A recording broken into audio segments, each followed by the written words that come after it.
Olá, queridos alunos da Escola Doutor Ubirajara Índio do Ceará. Como vocês estão? Bem, eu espero que bem. Eu sou a professora Cleidiane Castro e hoje nós vamos falar sobre Idade Média. A Idade Média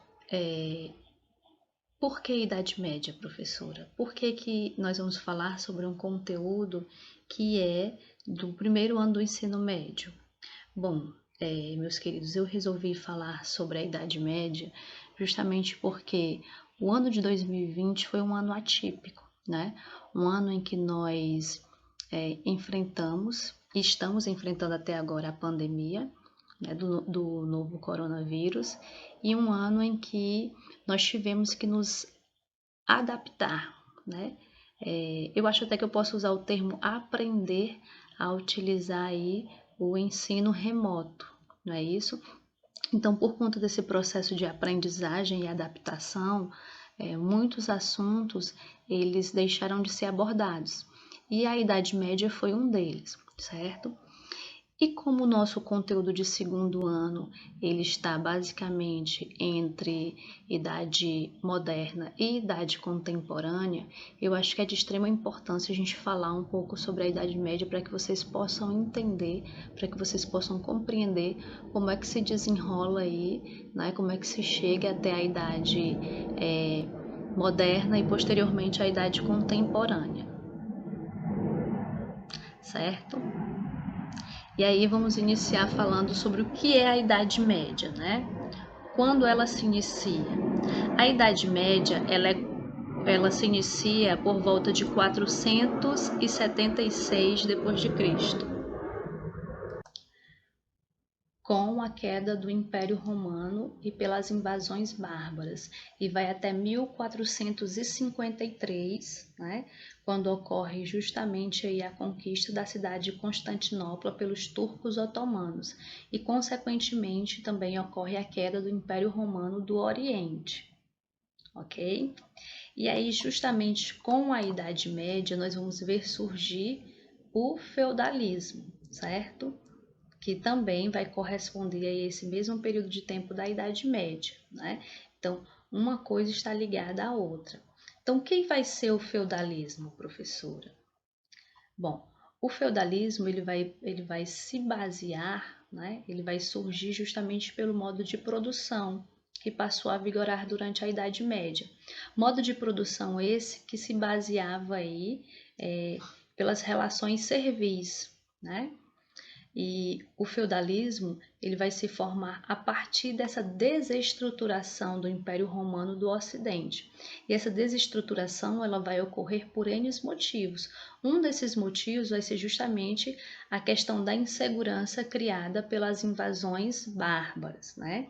E isso vai culminar também com o fim da escravidão em Roma, né? E também por conta da decadência das cidades no Império Romano. Então, essas invasões bárbaras, elas vão trazer para as cidades romanas um período de instabilidade e insegurança muito grande. Então, as pessoas que moravam nas cidades, elas passaram a buscar o campo, né, como uma forma de proteção e também de modo de sobrevivência, de trabalho. Então, passou a ocorrer a partir daí o que nós vamos chamar de ruralização da sociedade. Então, as pessoas deixaram a cidade e migraram para o campo e passaram a procurar o campo para morar, certo? Professora, a senhora falou aí nas invasões bárbaras, mas quem vão ser esses bárbaros? Bom, os bárbaros eles vão ser diferentes povos, né? Oriundos aí de diferentes regiões. Nós vamos ter os hunos, que vão vir do continente asiático, né? Nós vamos ter os povos eslavos, que vão vir do leste europeu, e nós vamos ter também os povos germânicos, certo? Os povos germânicos eles vão se dividir em diversos povos, como por exemplo os visigodos, os ostrogodos, os burgúndios, os vikings, os vândalos, suevos, lombardos e francos, certo? Esses povos eles formaram reinos instáveis e de curta duração, né? Eram povos rivais entre si e disputavam aí os territórios entre si.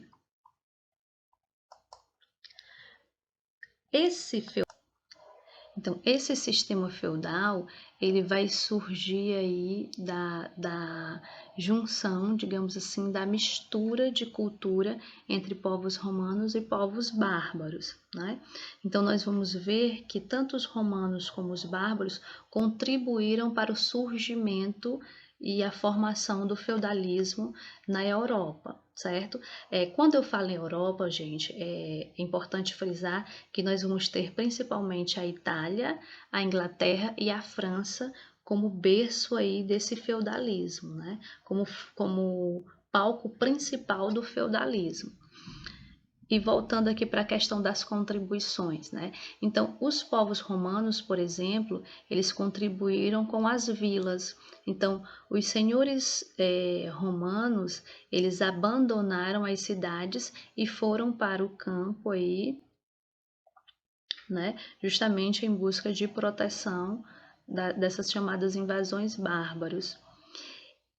E quando muitas das pessoas que moravam nas cidades, eles migraram para o campo, né? Quando ocorreu aquele processo de ruralização que eu falei anteriormente para vocês, essas pessoas que buscaram o campo, elas tiveram que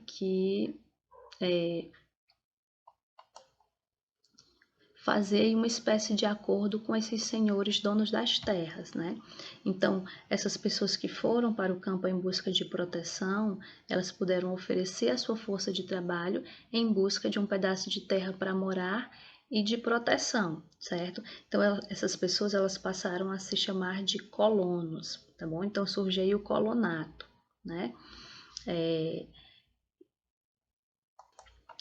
Já os povos bárbaros, eles puderam contribuir, né, a partir, por exemplo, da questão da atividade agropastoril, né? Então, os bárbaros, eles eram conhecidos por serem agricultores e pastores também.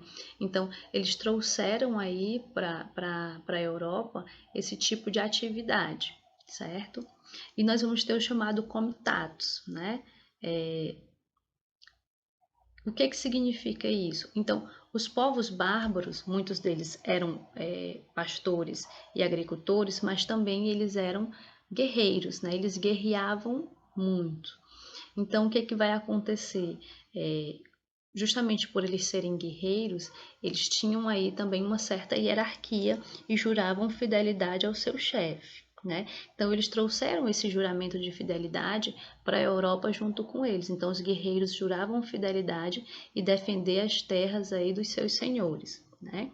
Em troca, o senhor os protegiam e equipavam, tá bom?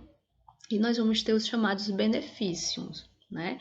Que eram o quê? Recompensa que os chefes militares davam aos seus guerreiros, né? Justamente após eles terem aí algumas conquistas. E aí nós vamos perceber, turma, que essas leis que passaram a existir durante o sistema feudal eram leis que muitas vezes nem estavam no papel, né? Mas eram leis que se baseavam no costume. Então, essas leis elas eram baseadas na questão do costume, né? Da tradição, não é isso? E aí nós vamos perceber que o sistema feudal ele vai ser um sistema que vai perpetuar-se durante um longo período de tempo. Nós vamos ter basicamente 1000 anos de história. Né? O sistema feudal ele se inicia no século V depois de Cristo, né? Como eu falei, e vai até aproximadamente o século, aproximadamente não, vai até o século XV, né? E como eu falei anteriormente, nós vamos ter quase 1000 anos de história, né? 1000 anos aí de lutas, de batalhas e de convivências de diferentes povos. E nós vamos perceber que, apesar de ser um longo período de tempo, né, nem todos os feudos tinham as mesmas características, né? Nem todos os feudos eram idênticos entre si, não é isso? Mas aí nós podemos apontar algumas semelhanças que se eram encontradas em praticamente todos os feudos, certo? Como, por exemplo, o enfraquecimento do poder real e o fortalecimento dos poderes locais ou regionais. Ou seja, durante o sistema feudal, durante a Idade Média, né, houve um enfraquecimento do poder central, ou seja, o Império Romano foi perdendo força, o Imperador Romano foi perdendo força, e os senhores feudais eles foram ganhando cada vez mais força e prestígio, né? E aí nós podemos ver também como ponto comum a existência de vínculos pessoais de obediência e proteção entre os mais poderosos e os mais fracos, né? Que eram os laços de suzerania e vassalagem. Mas um detalhe interessante é que esses laços de suzerania e vassalagem, eles aconteciam entre a nobreza. Eu vou já explicar a vocês. Nós vamos ver também como ponto em comum o uso generalizado do trabalho servil no campo, certo? E nós vamos perceber o declínio das atividades comerciais urbanas e o fortalecimento aí da vida rural. E vocês podem perceber isso que eu falei nesse gráfico que a gente vai ver agora, ok? Então, aí, durante a Idade Média, como eu estava explicando, que vai acontecer em um longo período de tempo que vai do século V, como vocês conseguem ver nesse slide, até o século XV depois de Cristo, certo? Esse período de tempo nós vamos ver dividido entre alta Idade Média e baixa Idade Média, certo? Durante a Alta Idade Média, que começa do século V e vai até o século X depois de Cristo, nós vamos ter aí a chamada Alta Idade Média. Percebam, certo? Que essa Alta Idade Média, ela começa com o declínio, com a queda do comércio do século V e vai até o século X. A partir do século X o comércio já começa a se reerguer. Isso eu estou falando do comércio da cidade, certo? E vai surgindo aí o que nós vamos chamar de feudalismo no século V, tá bom? E essa formação desse feudalismo que se inicia no século V vai trazer também o que? A decadência do comércio, como eu acabei de explicar. Vai trazer também a ruralização econômica, né? Porque o centro da economia agora deixa de ser a cidade e passa a ser o campo, né? Nós vamos ter também um fortalecimento do poder local, como eu também já falei anteriormente. E nós vamos ter, pessoal, principalmente a ascensão da igreja, né? E da cultura teocêntrica, ou seja, nós vamos trazer agora Deus como centro de tudo, ok? E nós vamos ver aí a Europa ser invadida pelos chamados povos bárbaros, como eu expliquei anteriormente. Do século X ao século XV, né, nós vamos ter a chamada Baixa Idade Média. Então, a gente vai ver começar a surgir aí o declínio do sistema feudal e o renascimento das cidades, justamente com o fortalecimento do comércio, ó, ele vai subindo novamente, né? Então, nós vamos ter esse renascimento do comércio urbano, nós vamos ter também, como eu falei ainda há pouco, a decadência do sistema feudal, né? A gente vai ver a decadência desse poder local e o fortalecimento do poder nacional, né? Que vai ser representado por um único rei, certo? Nós vamos ver a efervescência cultural urbana surgir, né? Justamente com o iluminismo que nós vamos, que vocês até já viram falar no primeiro ano, né? Aliás, perdão, que vocês não viram falar no primeiro ano, mas que vocês vão ver falar no segundo ano. Por isso que eu achei interessante a gente trazer a Idade Média para vocês entenderem como é que vai surgir o Renascimento, como é que vai surgir aí o chamado Iluminismo, certo? E nós vamos ter aí, certo, as chamadas cruzadas, tá bom? Feitos aí, implementados pela Igreja Católica Apostólica Romana, ok? Então, turma, percebam que a terra era a base da riqueza durante o sistema feudal, né? Então, quando eu falo em feudo, eu estou falando de quem? Da terra, né?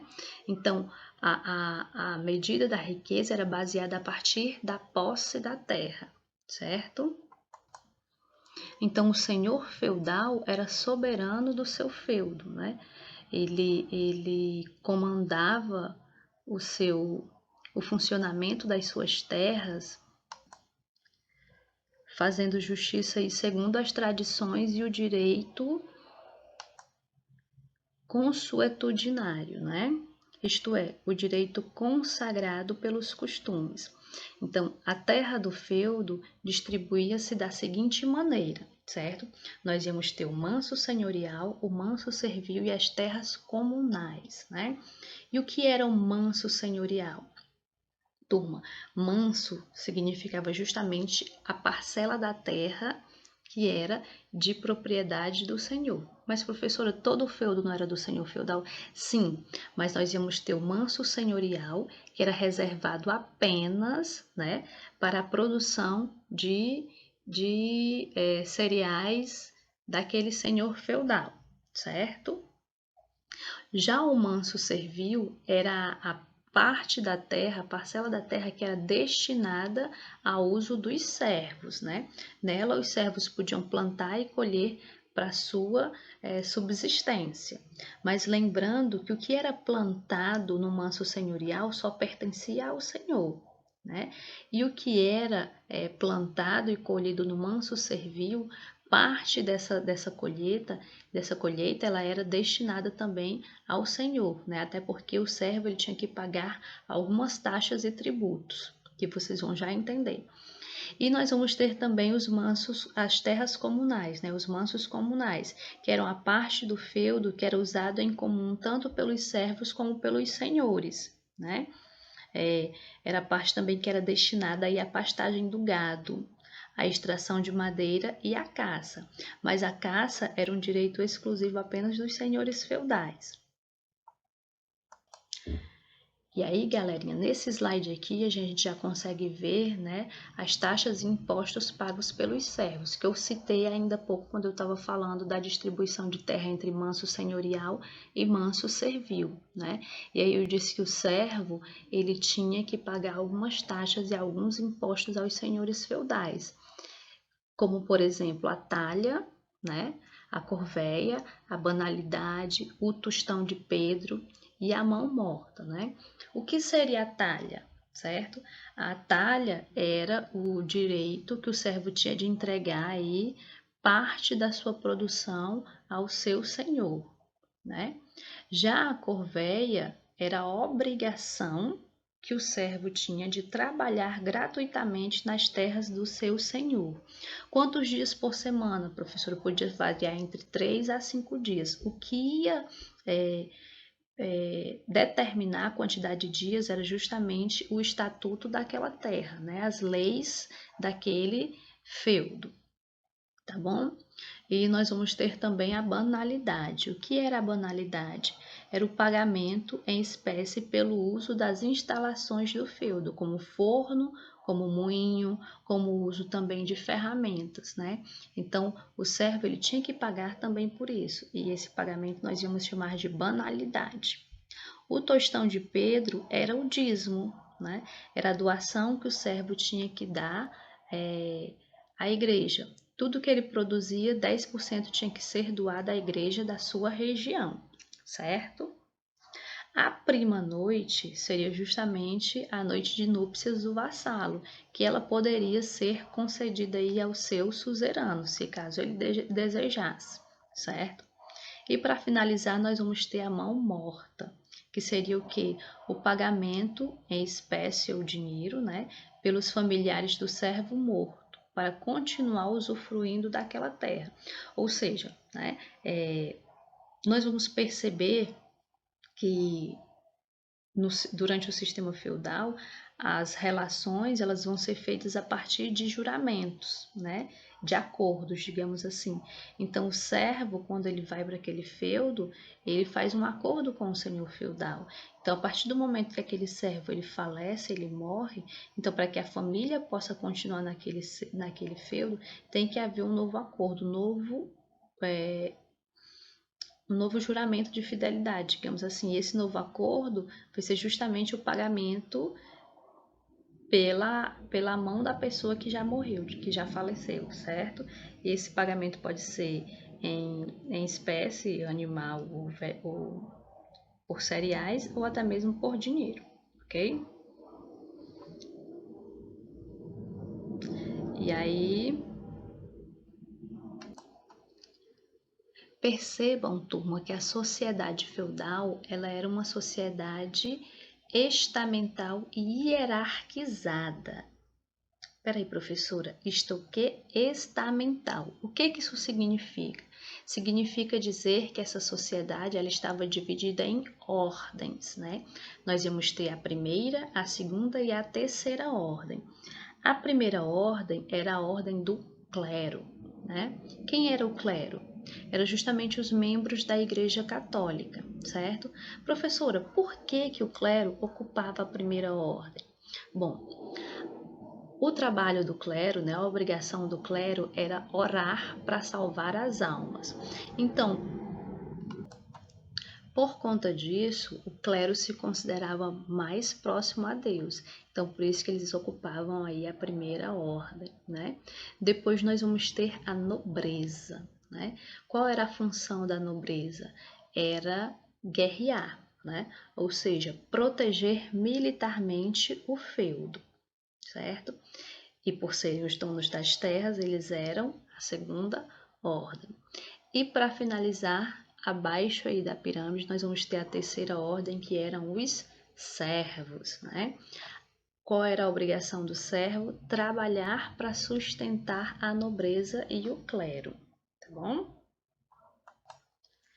E aí nós vamos perceber que essa sociedade, ela apresentava uma pouca mobilidade social, certo? Ou seja, servo casava com servo, nobre casava com nobre, né? Existia pouca possibilidade de haver uma ascensão social de uma classe para outra. E por conta disso, nós vamos perceber também que o poder político durante a Idade Média era um poder descentralizado, não é? Ou seja, o poder político ele passou a ser dividido entre os senhores feudais, né, que governavam os seus domínios, exercendo aí sua autoridade administrativa, judicial e militar, né, com as seguintes características. Nós vamos ter a descentralização política, que seria a fragmentação do poder em função do parcelamento das terras, ou seja, o rei existia, mas exercia pouca influência, né? Nós íamos perceber também que existia guerras contínuas. As invasões e disputas pelo poder, elas aconteciam constantemente, certo? Nós vamos perceber também aí a questão do direito de governar, né? Era um privilégio de todo possuidor de feudo, implicando este privilégio e obrigações muito definidos, cuja violação podia acarretar a perda do seu feudo, né? Ou seja, a gente vai perceber que existia aí as definições de classe, né? Então, cada um tinha que cumprir o que estava pré-estabelecido para que não houvesse traição, porque se houvesse esse tipo de traição, aquele nobre poderia perder as suas terras, poderia perder os seus feudos. Direito consuetudinário, né? Que era nada mais nada menos do que as leis baseadas nos costumes e tradições, principalmente de origem germânica, tá bom?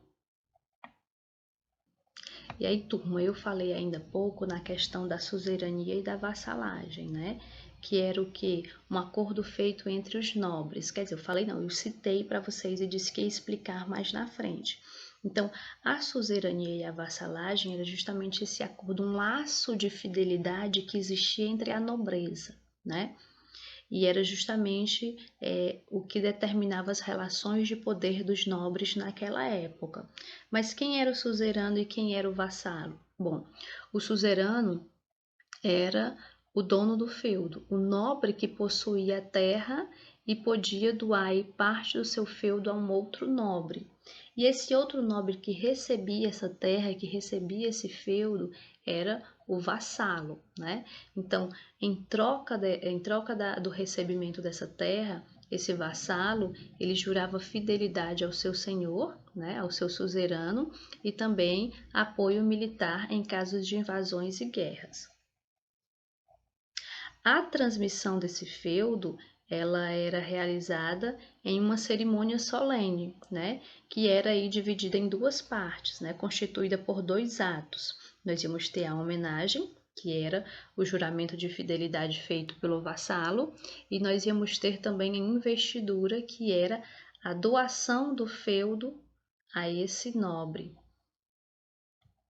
Mas quais eram os direitos e os deveres tanto do suzerano como do vassalo? Bom, quais eram os deveres do vassalo, né? Aliás, vamos começar pelo suzerano. Quais eram os direitos do suzerano, os deveres do suzerano, né? Era de proteger militarmente os seus vassalos, né? Dando-lhes a eles assistência jurídica quando o vassalo precisasse ou fosse acusado de algum crime, né? O suzerano também tinha que dar o direito tinha também o direito de reaver o feudo, caso esse vassalo morresse e não deixasse herdeiros. E o suzerano ele podia proibir o casamento do seu vassalo com uma pessoa que não fosse do seu agrado, tá bom? E quais eram os direitos e os deveres do vassalo, né? O dever do vassalo, por exemplo, prestar serviço militar ao seu suzerano, né? O vassalo também tinha a obrigação de libertar o seu senhor caso ele fosse preso por inimigos. O vassalo também tinha que comparecer ao tribunal, né, presidido pelo suzerano, caso ele fosse convocado. Ele tinha que dar ajuda econômica quando aí o filho mais velho do seu suzerano ele fosse consagrado cavaleiro ou quando a sua filha mais velha fosse casar, né? Então ele tinha que chegar com parte do dote. Bom, turma, é isso, né? Por hoje a nossa aula fica por aqui. Eu espero que vocês tenham compreendido um pouco sobre Idade Média, né? E nas próximas aulas aí eu vou vir ainda falando um pouco mais sobre Idade Média para a gente finalizar e entrar aí no nosso conteúdo de segundo ano. É isso. Um cheiro para vocês, fiquem com Deus e até a próxima aula. E não esqueçam de fazer a nossa atividade.